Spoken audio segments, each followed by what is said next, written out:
Hello, everyone, and welcome to this episode of our podcast. I'm so excited to have you here with me today. This podcast is for English learners like you who want to expand their vocabulary and improve their language skills while learning something new and interesting. Today, we're going to talk about celebrating the new year, a time filled with hope, reflection, and excitement for the future. Why is the new year such a big deal for people around the world? And how can learning about this celebration help you improve your English? Stay tuned, and I promise you'll learn not only about this festive time, but also some new words and phrases to use in your daily conversations. Let's start with a simple question. How do you celebrate the new year?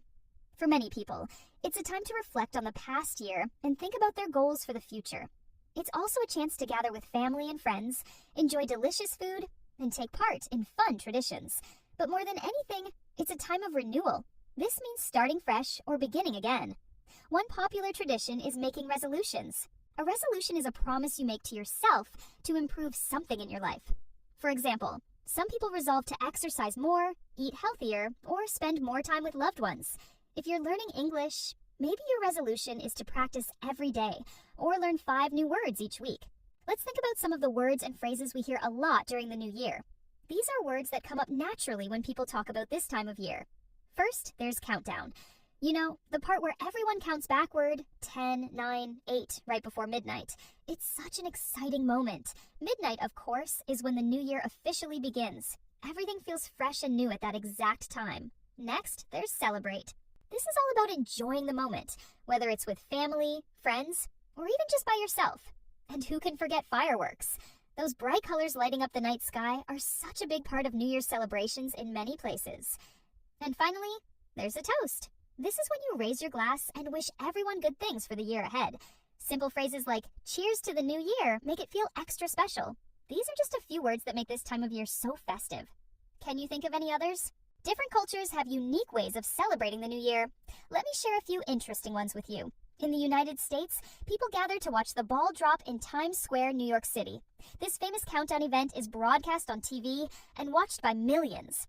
In Spain, it's traditional to eat 12 grapes at midnight. 1 for each chime of the clock. It's said to bring good luck for each month of the year.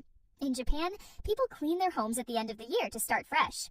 This practice is called usuji, which means big cleaning. In Brazil, many people wear white clothes on New Year's Eve as a symbol of peace and new beginnings. What are the New Year traditions in your country? Take a moment to think about it.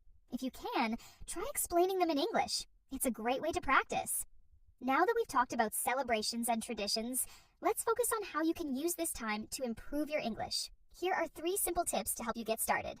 Set small goals. For example, I will learn 5 new English words every day. Or, I will listen to 1 English podcast each week. Small goals are easier to achieve and help you stay motivated. Practice. Every day. Consistency is key. Even if it's just 10 minutes a day, try to speak, listen, or write in English regularly.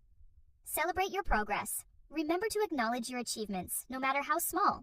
For example, if you learned a new phrase or had a short conversation in English, give yourself credit for that success. So, what did we learn today? The new year is a time to celebrate, reflect, and set goals for the future. It's also a perfect opportunity to improve your English skills by learning new vocabulary and practicing regularly. Thank you so much for joining me today.